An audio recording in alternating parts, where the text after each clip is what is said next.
أعوذ بالله من الشيطان الرجيم.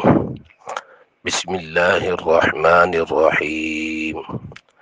قولوا وایي آمنا ایمان راوړی دی مونږه بالله په الله تعالی باندې وما او په هغه څه باندې انزل الینا چې نازل کړي شوي دي مونږ ته وما او په هغه څه باندې انزل چې نازل کړي شوي دي الی ابراهیم علیه السلام ته اسماعیل علیه السلام ته اسحاق او یعقوب علیه السلام ته والاسباط اولاد دته وما او هغه اوتیه چې ورکړی شوي دي موسی او عیسی علیه السلام او عیسی علیه السلام ته وما او په هغه څه باندې اوتیه چې ورکړی شوي دي النبیون نبیانو ته من ربهم د طرفه د رب د دوی نه لا نفرقو نو اس فرق نه کوو مونږه په ایمان راوړو کې بین احد منهم په منځ هیڅ چا کې ونحن له مسلمون او مونږه خاص الله ته اخلاص کوونکي او تابعداري کوونکي.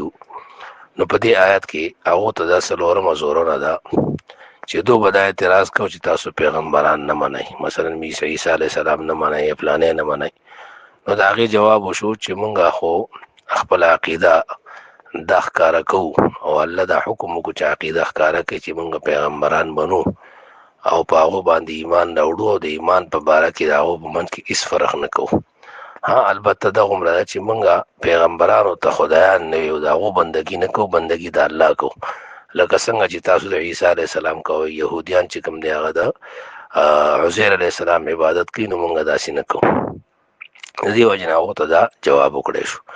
بیا مونږه فرق نکو د دو په منځ کې، معنا دا ده چې د پیغمبرانو درجو کې فرق شته، مرتبو کې فرق شته، او په ایمان راوړو کې مونږ په هغو باندې کې فرق نکو. په ایمان راوړو په بنیاد باندې هغه ټول چې کوم دی یو شانته پیغمبران دي او زموږ په ایمان دی.